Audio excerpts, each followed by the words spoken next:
Vamos falar de uma figura absolutamente lendária, um líder que ficou na história não só pela sua genialidade militar, mas também por um incrível código de honra.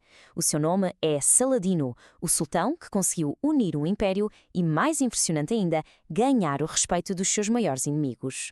E esta é a pergunta central de toda esta história. Pensem nisto um bocado. Como é que alguém, em plena guerra, consegue ser admirado por aqueles que combate? Parece quase impossível, não é?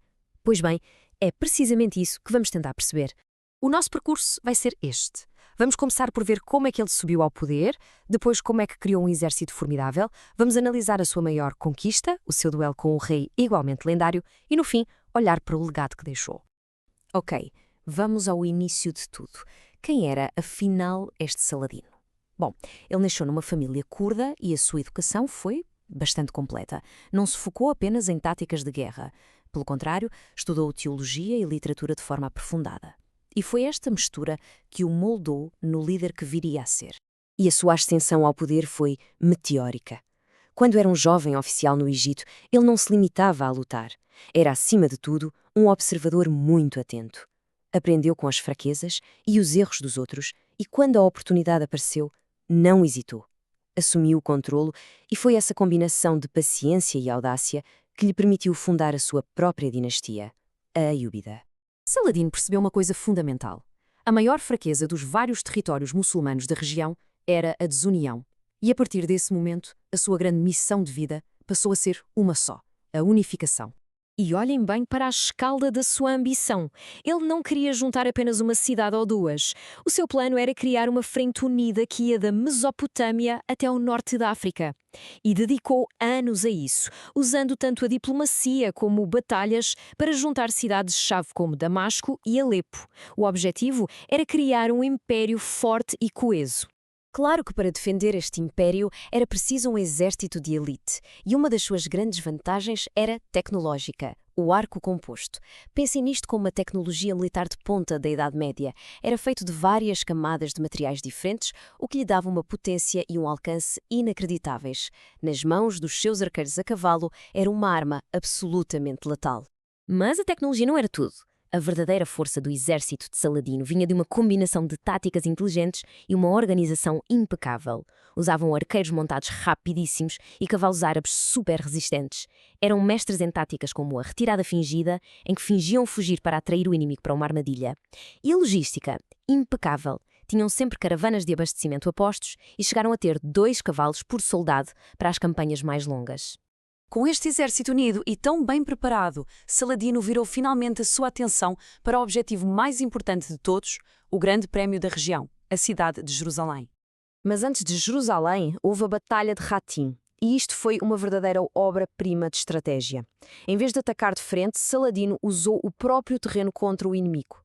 Primeiro, atraiu-os para uma planície completamente seca. Depois, isolou-os, cortando-lhes o acesso à água. A seguir, mandou queimar a vegetação para criar fumo e confusão. E só no fim, quando o exército e o inimigo já estava exausto e com sede, é que ele atacou. Foi uma vitória esmagadora. Esta vitória em Ratim deixou o caminho livre para Jerusalém. Toda a gente esperava um banho de sangue, uma vingança.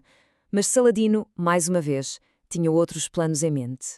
E esta frase diz tudo. Em vez de saquear e destruir, ele negociou a rendição da cidade. Quem podia pagar, comprava a sua liberdade. E quem não podia, muitos foram simplesmente libertados por ordem dele. Num tempo de guerras brutais, este ato de misericórdia chocou o mundo inteiro. A queda de Jerusalém, claro, abalou a Europa. E a resposta foi uma nova e gigantesca expedição militar. À frente dela vinha um adversário à altura de Saladino, o rei Ricardo Coração de Leão de Inglaterra. Eram completamente diferentes. Saladino era o estratega calculista. Ricardo era o guerreiro impulsivo que lutava na linha da frente. Um era conhecido pela sua misericórdia, o outro pela sua ferocidade. Mas apesar de todas as diferenças, ambos reconheciam a grandeza um do outro, o que deu origem a uma das rivalidades mais fascinantes da história. Esta história, talvez mais do que qualquer outra, define a relação entre eles. Em plena guerra, Ricardo fica doente com febre. E o que é que Saladino faz? Envia-lhe fruta fresca e neve para o ajudar a recuperar. Ajudar o teu maior inimigo a ficar bom? Isto não era um sinal de fraqueza. Era um código de honra que estava acima da própria guerra. No final, depois de tantas batalhas, nenhum dos lados conseguiu uma vitória total. Então, eles fizeram o que os grandes líderes fazem: negociaram. O Tratado de Ramla foi uma solução pragmática, de bom senso. Saladino manteve o controle de Jerusalém, mas garantiu que os peregrinos cristãos podiam visitar os locais sagrados em segurança. A diplomacia acabou por vencer a guerra. Mas a história de Saladino não acaba com a guerra. Na verdade, o que ele construiu nos tempos de paz foi tão ou mais importante do que as suas vitórias militares. A questão é que ele não investiu só em exércitos. Ele investiu nas pessoas. Fundou escolas, hospitais com tratamento gratuito, tornou as cidades mais seguras, protegeu as rotas comerciais e melhorou a agricultura. Ele estava, no fundo, a construir as bases de uma sociedade próspera. E este número é absolutamente incrível. O homem que governava um império gigantesco morreu praticamente sem dinheiro. Quando morreu, no seu tesouro pessoal só foi encontrada uma única moeda de ouro. Ele tinha doado quase toda a sua fortuna para a caridade e para os projetos públicos que criou. Isto resume na perfeição o seu legado. O valor dele não estava na riqueza pessoal, mas sim na riqueza que deixou ao seu povo: conhecimento, saúde, segurança. Essa foi a sua verdadeira fortuna. E isto leva-nos de volta à nossa pergunta inicial. O que é que define a grandeza de um líder? É a força militar? As terras que conquista?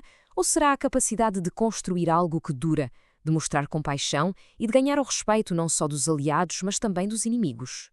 A história de Saladino sugere que a resposta é bem mais complexa do que parece.